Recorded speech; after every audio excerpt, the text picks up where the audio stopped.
students. Crash test dummies are held up as a solution to the problem of automobile fatality, and indeed, they seem to correlate to the suppression of the bloodthirst of the road.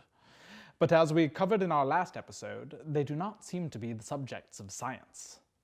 Certainly they are products of technology, but what less would one assume of the sacrificial lambs of the modern era? Rather, they are in a group of projects that seem to have their feet firmly planted in the magical world. In seeking to better understand this mystery, I'd like now to examine the first automobile fatality, Mary Ward. She was a scientist among scientists, herself a renowned microscopist, and her cousin, the Third Earl of Rosse, was the creator of the largest telescope of its day. Miss Ward was enjoying a ride in her nephew's steam-powered car along the roads of Parsonstown in 1869, when a sharp turn in the road hurled her underfoot of the automobile. She was mangled to death instantly. This grisly affair was, of course, not the last of its type. Indeed, by 2017, road injuries were the 11th leading cause of death worldwide, scoring just between diseases of the kidney and of the liver, and well above any other artificial means of expiration. If the problem of automobile fatality is special among technologies in order to elevate the work of the shamans and death priests who seem to be tied up in its research, if it is a story subject to spiritual forces rather than a math equation subject to physical laws, there ought to be some clear signs around its inception. And so there are. But before detailing the extraordinary practices of Mrs. Ward's close family, I'd like to first familiarize you, my students, with the particular conception in medieval magic. Let us consider Johannes Trithemius's text, The Art of Drawing Spirits into Crystals. This is a fairly representative grimoire and chosen mostly for its evocative name. It describes a magical operation by which the sorcerer elects a celestial spirit, that is, of the literal heavens, a star spirit, and coaxes it into a terrestrial vessel, a literal piece of terra, a stone. The material vessel is then surrounded by names of God which bind the spirit into the stone, and the spirit is then interrogated or bidden to do this or that or what have you.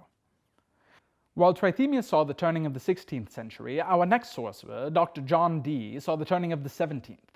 The explosion of the English witch hunt trials between 1560 and 1630 drove many men who dealt with spirits to claim a scientific, impersonal operation of magic. This led to some imaginative experiments, which they report gave excellent results. These experiments were not only in the fields of chemistry and navigation, but also in the field of optics. John Dee's theories around optics and celestial rays took this form, that in the same ways that, for example, a coffee bean, when consumed, induced certain qualitative changes in the person who consumed it, so too did the stars and planets when they struck a person from certain angles in the sky. And just as roasting, crushing, and boiling increased the particular powers of the coffee bean, so optical magnification does to celestial rays. This could be seen without question in the effects of the sun, whose heat was magnified by lenses and mirrors which gathered its particularly robust virtue. And so John Dee began to deal impersonally with forces which Trithemius informed us were definitely personal. John Dee also acknowledged his own forays into dealing with personal spirits in what is today his more famous work, but which was only rumored until his secret diaries were discovered hundreds of years after his death.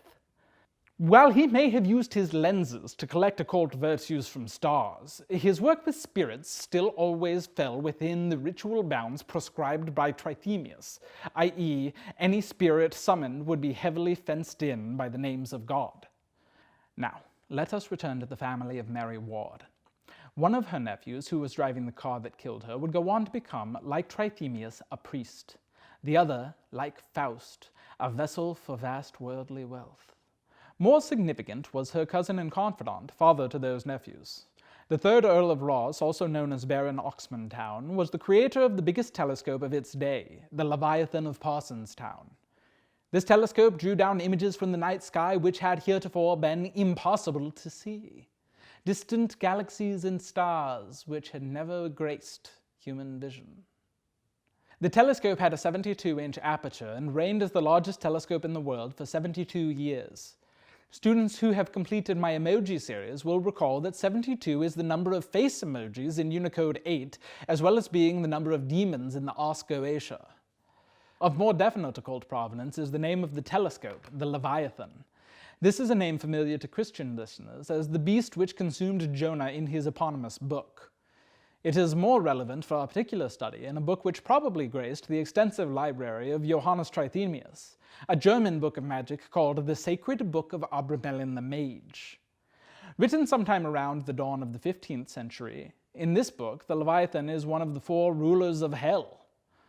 Odd to name an instrument for observing the stars located in the singular point in Ireland furthest from the ocean after an ancient sea demon, but such was the prerogative of the Earl of Rosse. Could it be that the massive telescope built by her closest cousin was actually part of an occult experiment to pull down from the heavens obscure entities? That the substitution of the binding names of God for the invigorating name of a devil gave that being freedom and license?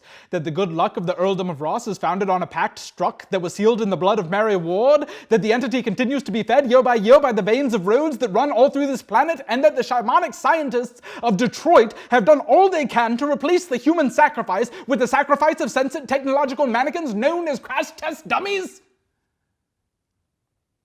Perhaps.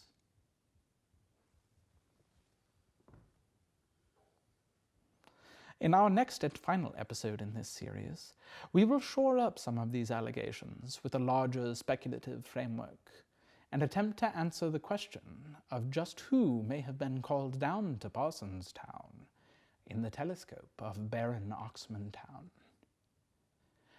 Until next time, may the pyramid's eye watch over us all.